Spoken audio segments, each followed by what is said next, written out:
another contribution we like to give to you is, and that is a little bit of good for you to know, from the old, let's say, Point Loma days, 1900 and so on, there were in Europe 3 countries with a lot of activities. That was the Netherlands, Germany and Sweden. And on the moment, from Point Loma point of view, there are still a lot of activities in our country, but also activities in Germany. And last June, Joke and I attended the Point Loma Convivium over there for a long week, and they study and so forth. So we were there, we studied with that people. Of course, we studied just the fundamentals. It was very nice, very relaxed, very good period. And Sieglinde was already a couple of times in the Netherlands in 2010 for the ITC conference. He was last May with our ISIS symposium. We did translation from Dutch to English for all the foreign people. It was something new for us. Most of the time we have to do English to Dutch, but it must be Dutch to English. So we learn by every event. And we ask Sieglinde, she's living in Berlin. Berlin is always been the nucleus for the Point Loma tradition over there. And with all relations to other cities. There are, let's say, with a little bit less members, but I think well motivated. And we asked her to do a video presentation for 8 minutes, and she will say a few words. We will run it off. Maybe we have to tune a little bit to see if the sound is okay, but it should be not much of a problem.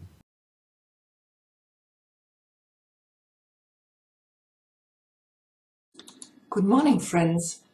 I'm glad to receive you here in my office to share some of our thoughts about Point Loma and our duty with you. What does Point Loma mean for us? Hope and duty. When I think of Point Loma, of our tradition, when I look around on the situation in the world, regarding our special school of Theosophy, there is a feeling of something which only seemingly belongs to our past, but much more it belongs to the present day. And it has remained a source of spiritual yearning, a center of our loftiest aspirations, just in the middle of our hearts.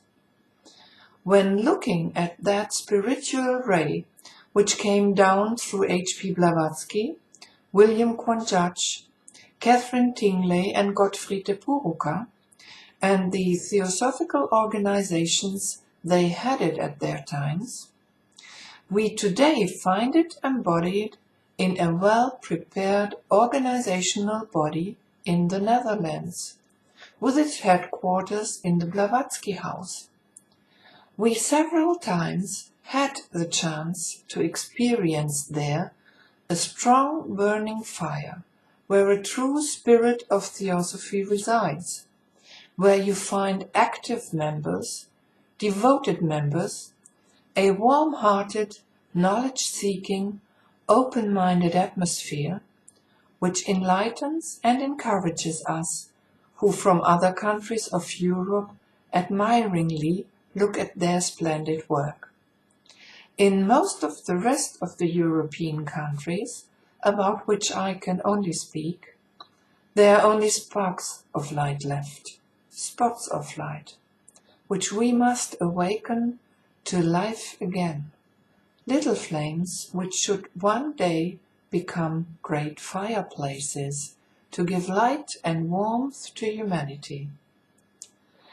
Our central point, the major objective of our societies, especially the Point Loma societies, is summarized in one word: compassion. We are members of the hierarchy of compassion, though very imperfect ones, but still so. And we will grow and will fulfill our duty in the outer ranges of that great hierarchy, which is headed by Gautama the Buddha.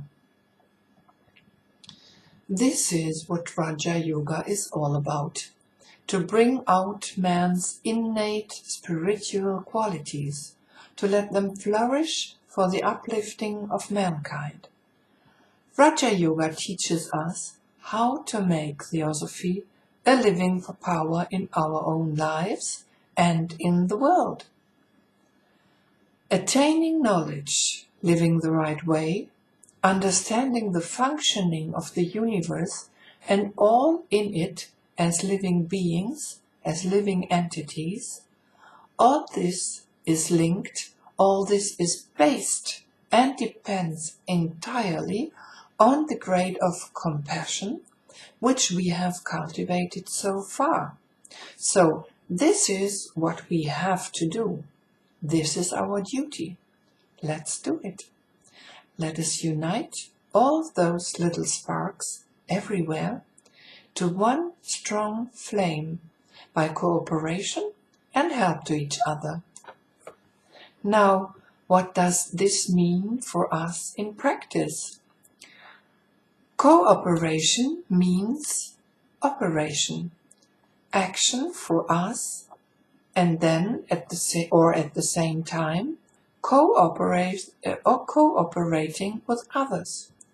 Without operation, there is no cooperation.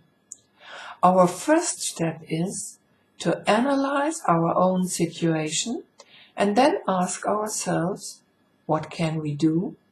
What is our duty to do?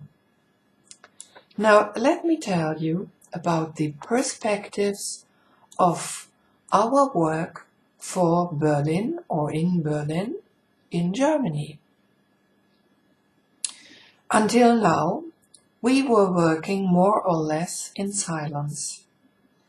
This might have been of value in the past, as it also meant, in a way, to train us for the tasks of the future.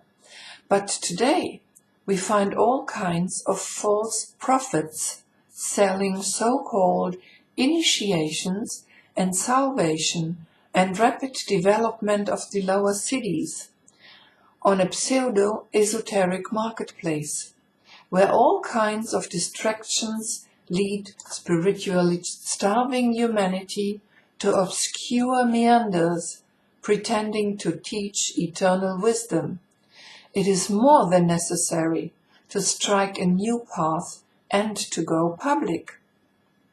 We must make ourselves heard and seen.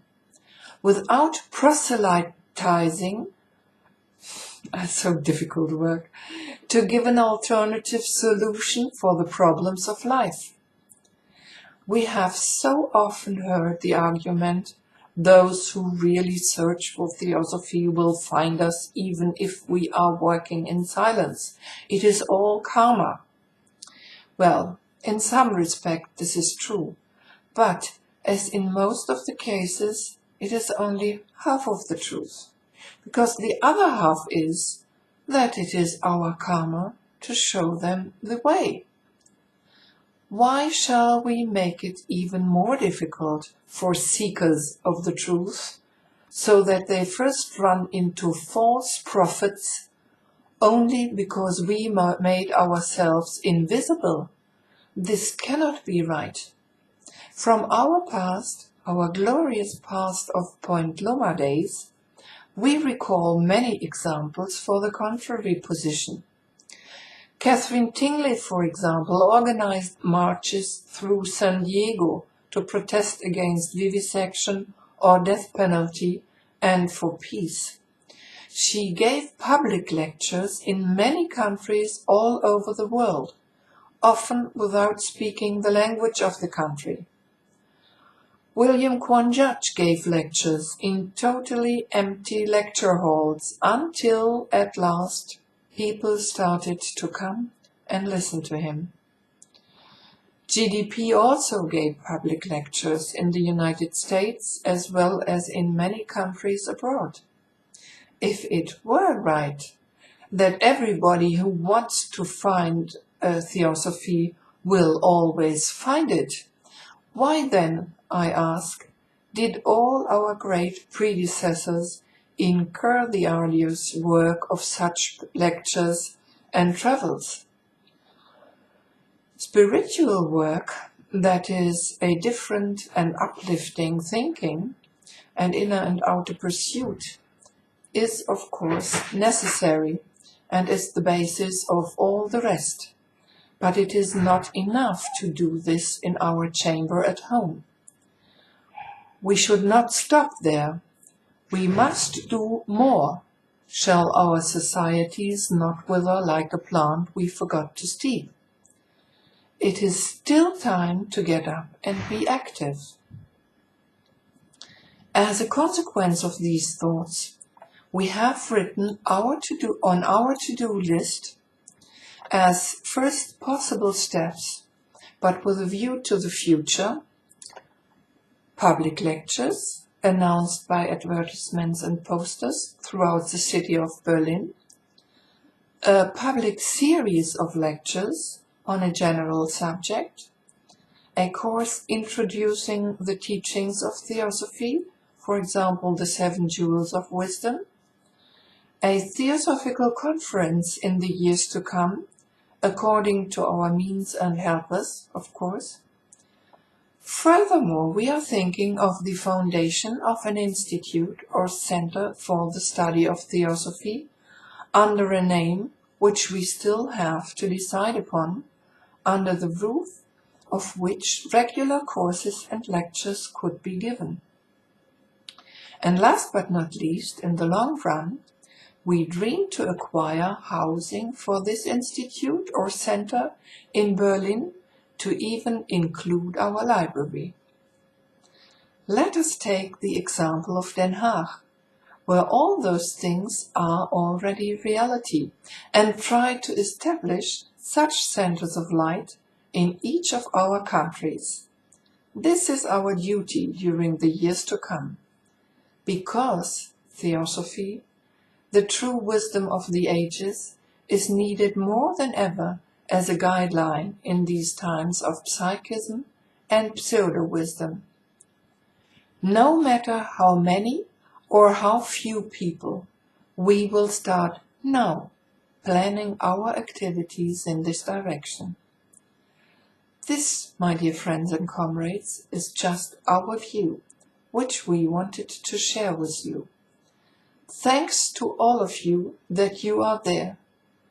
Especially thanks to Herman and Joke van Meulen for giving us this splendid opportunity to unite and to gain by this new strength and courage for the future.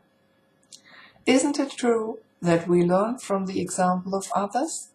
In this sense, thank you for the lesson, and bye-bye.